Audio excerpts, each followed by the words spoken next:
stable, whatever. That's probably not too bad where he is right now. Good, yeah, I know. It's a challenge. Thanks, appreciate it.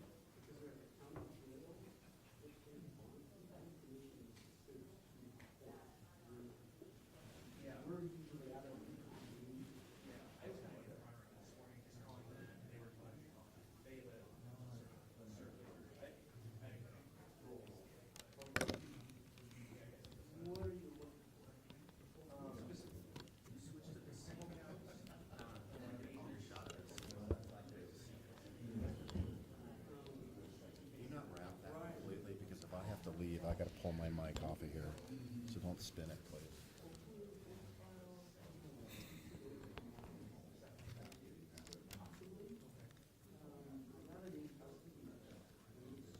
You're gonna interrupt in the middle of a press conference?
Check, check, 1, 2, check, check. Good volume? You can hear?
Mr. Mayor, will go live in 1 minute.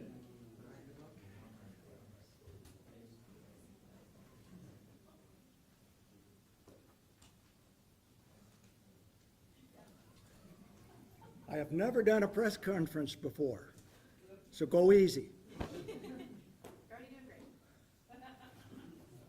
We're live in 30 seconds.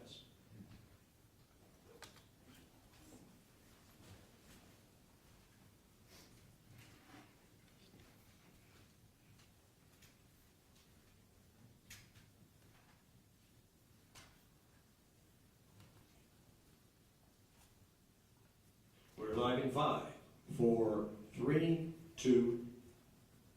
Good morning, everyone, and thank you for coming today. This, you got to be kidding me.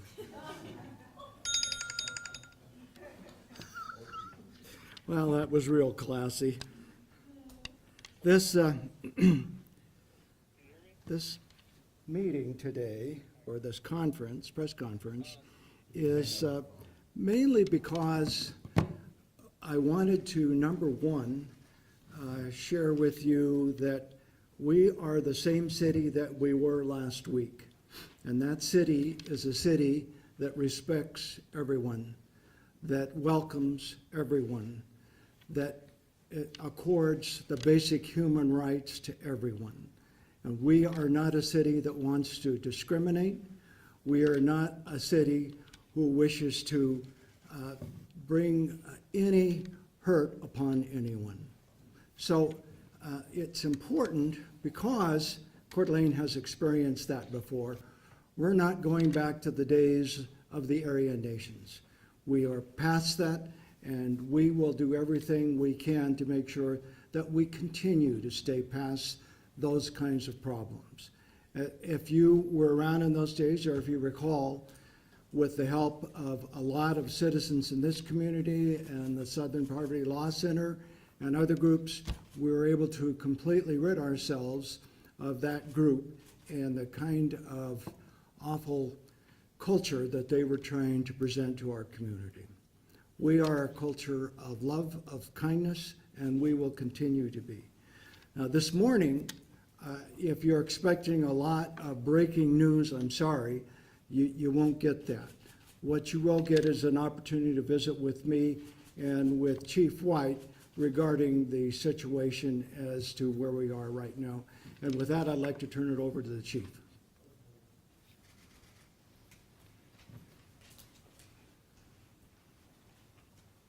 Thank you, Mr. Mayor. I don't have any new information to provide to anybody this morning.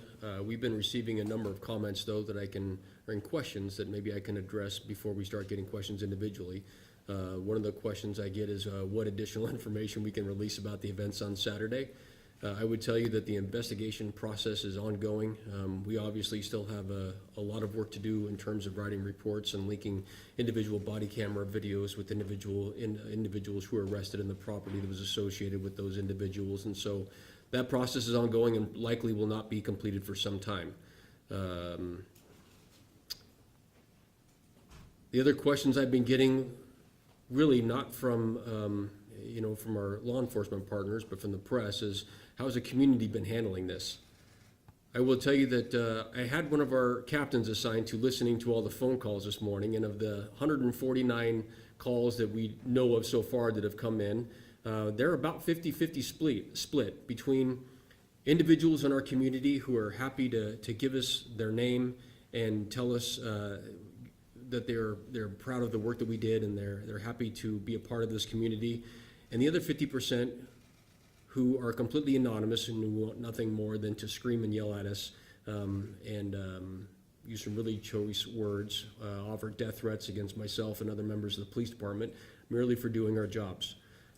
Those people obviously remain anonymous and don't tell us where they're from, although we had a call as far away as Norway. I think it's my impression so far that the majority of the supportive things that we're receiving are coming from members of our community, which, as Mayor Hammond just spoke about, is a fantastic place.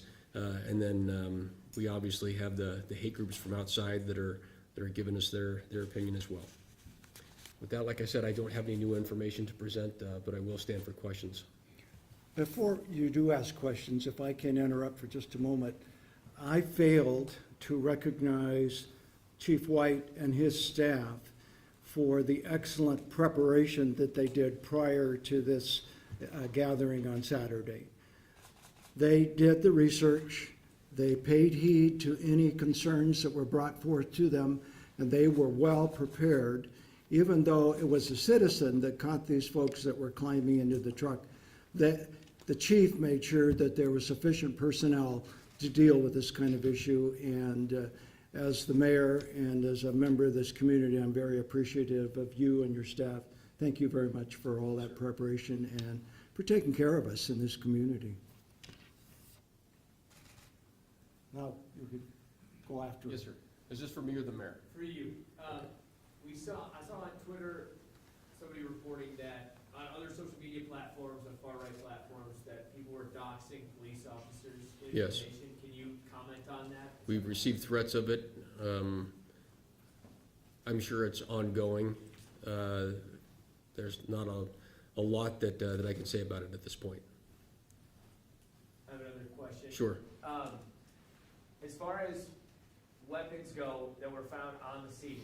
We heard riot gear and one smoke grenade, but no firearms whatsoever. Is there anything there that you can tell us? I can't provide further comment on that. I gave everything I had yesterday. I'm sorry. So when will they be in court? Because my understanding is that they've all gone to death, right? That's my understanding as well. That's a separate agency that handles that. We basically booked them into the Kootenai County Sheriff's Department, or Sheriff's Office, jail, and then from there, the process is handled separate from our agency. They will be given dates to appear in court, and our city prosecutor will be able to answer questions regarding that. So will they show up in person, do you know, or video? I can't answer that, ma'am. That's gonna go to the city prosecutor. Yes, sir? Was the police department familiar with this particular group before Saturday, and to what extent, if so? You know, we hadn't had any issues with that group here previously. There were a number of us that were aware of this group because of you'd seen a video online, or, it would be mentioned in relation to another subset of a hate group in this area or something of that nature. But I had never seen that type of activity in this area in my 8 years working for this police department. Yes, ma'am. Can we get the 911 calls that were made, or calls that were made to you guys to figure that? Sure. The reports and the body camera video and everything else will be made available as soon as we can. Obviously, there's a process that we have to go through first, and once the prosecutor is set for that to happen, then all that will be released. Is it possible to at least get in touch with the person that made the call so we can maybe talk to that person? No. Two things there. Number one, since myself and other members of our agency have been receiving threats, including death threats, I think it's appropriate that we withhold that person's information at this time. So speaking with our legal counsel, that information is, to the extent we can, under Idaho law, redacting that individual's information. Yes, sir. At what point leading up to the event this weekend was any intelligence in the police department that you had regarding the Patriot Front? And at what point did the feds contact you and partner up in that regard? So we didn't have any information about Patriot Front coming prior to the individual caller who called us on Saturday. We had information that there were, anytime you have an event like this, there's opposing groups who decide to make some threats. We were taking each of those threats, not only on its face, but also we take them seriously, even though some of them appeared to be just anonymous internet stuff. So we staffed the event appropriately.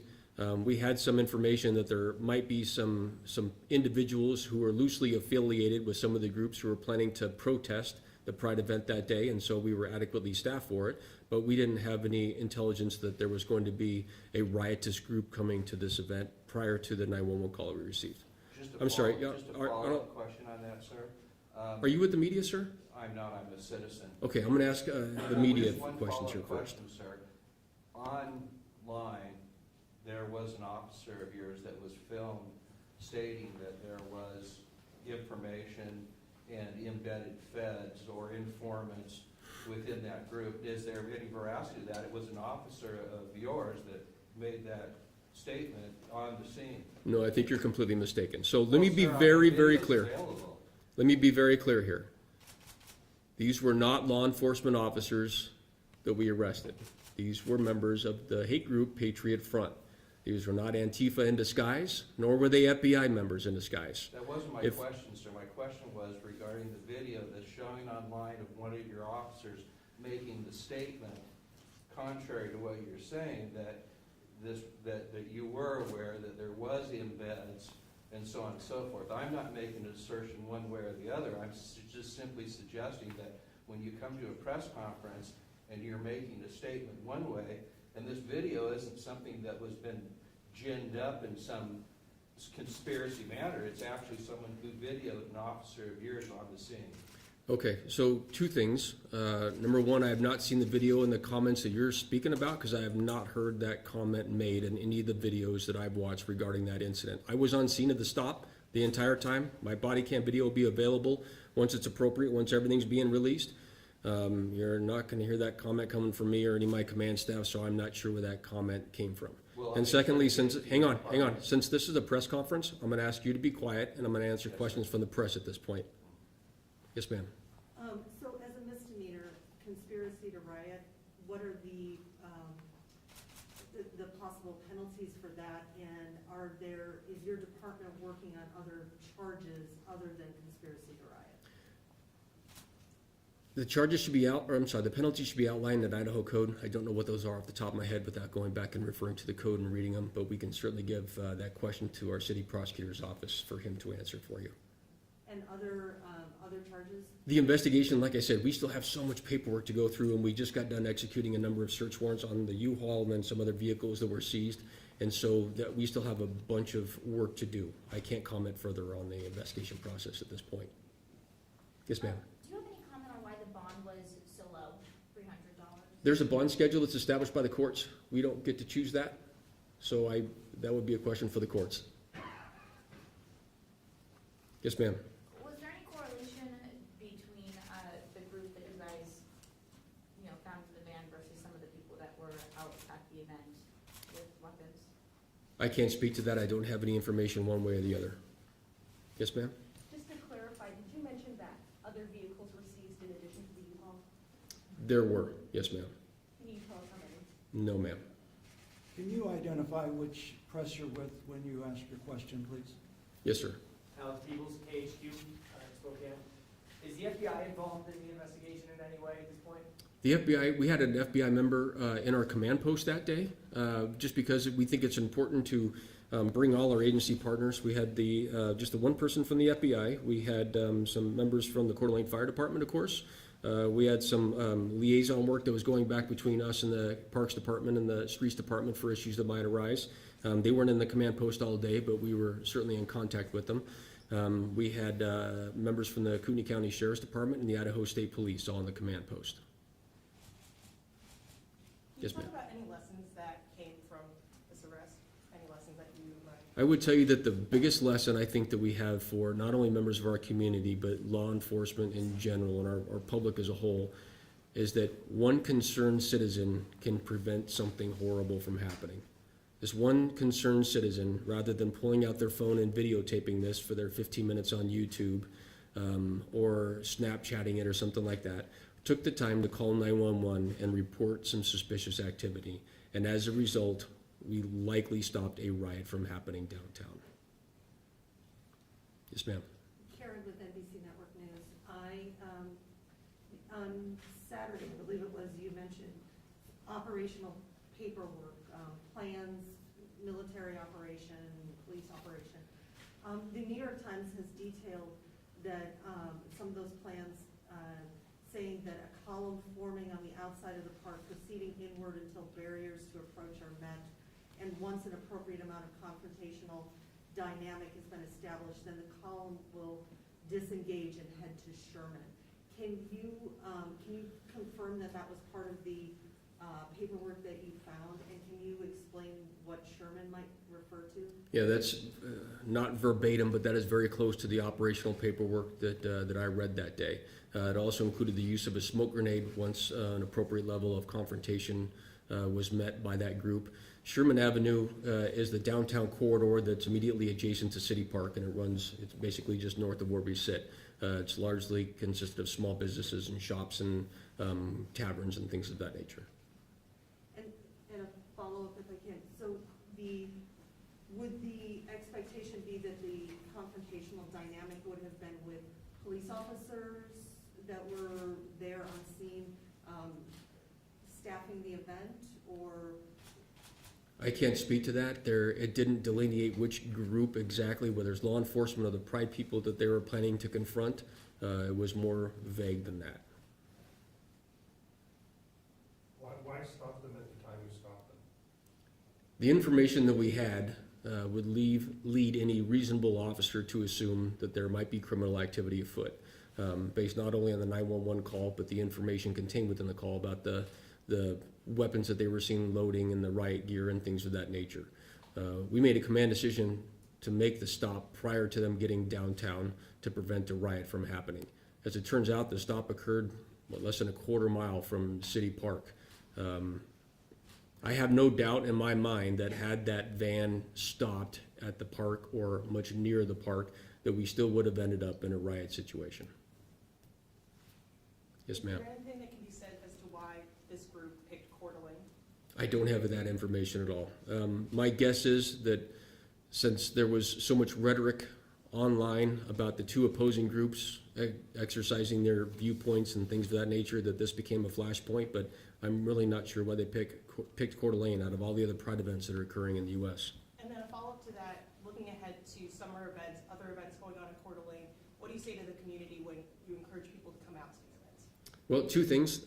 Obviously, your question earlier, if you see something suspicious, please report it to us. Secondly, I would encourage people not to get too spun up about some of the online things they read. You have to understand that the majority of these anonymous comments come in from people who are just looking to get a response out of individuals, and frankly, they probably succeeded for some people who chose not to participate in the Pride event on Saturday. I wish that wasn't the case. I'm glad the event happened because the organizers indicated that they had a great event. Likewise, the Prayer in the Park event. I'm happy that that went off as well. It's not our jobs here as law enforcement to take sides or support one viewpoint or the other. We are required to remain completely apolitical and neutral. And that's what we do in our jobs, and that's what we did in this enforcement action. I would tell you that whether the van was loaded full of people who are part of that far-right hate group, or if it was loaded with people who, from Antifa, for instance, who wanted to come and riot, it would be handled exactly the same. I'm hopeful that members of our community they view this as a one-off, and they continue to come down and enjoy their time in our city and our parks. Yes, ma'am. I'll take just two more, and then I'll turn it back over. Go ahead. Nicole with KREM 2. Wondering if we can know where that U-Haul was rented from and who rented it. I don't have that information on hand. I'm sorry. Okay, I'll take three more. Go ahead. We'll just hit this front line. Go ahead. This is your job, going and stopping this type of event from happening. You were on scene on Saturday. Did you know when you threw open that U-Haul door what you would be facing? And maybe just talk me through a little bit of what was going through your mind at that moment when the door opened and maybe you didn't know what you were going to face. We really didn't. Although the comments that we were receiving from the individual who called in and the description that was given, we knew that we would be facing a crowd of people who were who might pose some difficulty for us. I would tell you that me personally, along with some of the officers that were there on scene that day, I think some of us were a bit surprised by not only the level of preparation that we saw, but the equipment that was carried and worn by those individuals, along with the large amount of equipment that was left in the van when the stop happened. That level of preparation is not something you see every day. It was very clear to us immediately that this was a riotous group that had prepared in advance to come downtown and disrupt either the Pride event or the Prayer in the Park event, or just riot downtown in Sherman. We didn't know that at that point, but it was clear to all of us that there was some ill intent there. Yes, ma'am. Sir, have any of these men been linked to other far-right groups? I can't comment on that just yet. I'm sorry. We have not got that far down the road yet. That's okay. And then my final question is, since the majority are not from this state, and if they do go back to their home states, what will the police's role be in making sure that they do appear at future court dates? Well, if they fail to appear, just like in any other misdemeanor crime, a warrant will be issued for their arrest. The process beyond that is depending on really the judge and the prosecutor's office, what happens with it. Any comment on if you'll push it to make it a federal case to where federal law enforcement will come make sure that they come back? That's really not my role. I'm just working in cooperation with our city prosecutor at this point. Yes, sir. So as you look ahead for 4th of July, Heart of the Green, and the others, does this elevate your threat level for summer gatherings this year? We were prepared for a pretty busy summer anyway. We have just about all of our staff working not only for Coeur d'Alene next weekend, but obviously a great number of our officers working for the Ironman event that takes place the weekend after that. And per usual, everybody who works in the city of Coeur d'Alene as a police officer works 4th of July. Our planning might be changed a little bit from what it was last year, but even last year, we were prepared for as much as we could be for a difficult day. Thank you, everybody. Mr. Mayor? Thank you, Chief White. I think it's very important, because of your question, that we emphasize that Coeur d'Alene is a safe city. And that isn't just the mayor saying that. I can document that with all the evidence that's provided by our police department in terms of the statistics and the reports of every activity that they're involved in. And we are still a very safe city. As a resident of this community, I feel very safe anywhere in this community. And with that, I want to thank you very much for coming and visiting with us today. Thank you.